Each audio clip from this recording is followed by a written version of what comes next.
Pemirsa, Satuan Polisi Pamong Praja atau Satpol PP Kota Makassar menyegel seluruh ruangan direksi dan Dewan Pengawas Perusahaan Daerah Kota Makassar.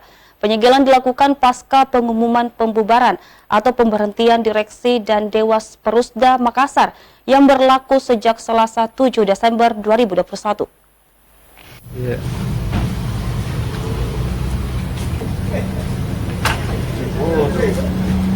Satuan Polisi Pamong Praja Satpol PP Kota Makassar menyegel seluruh ruangan direksi dan Dewan Pengawas Perusahaan Daerah Kota Makassar.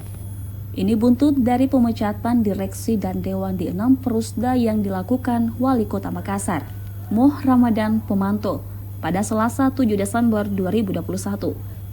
Kepala Satpol PP Makassar Iqbal Asnan membenarkan hal tersebut dan menurutnya penyegelan ini dilakukan usai adanya pembubaran direksi dan Dewas Perusda oleh Wali Kota Makassar Deni Pemanto.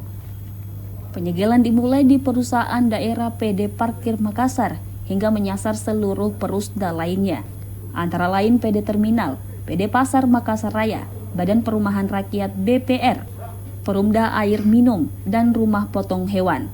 Wilayah per hari ini dikendalikan oleh tim 5 itu. Tim transisi yang dipimpin oleh Pak.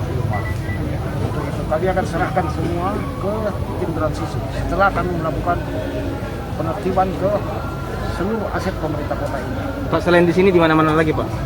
Semua aset Perusda Kota Makassar. Tim Liputan Celebes TV.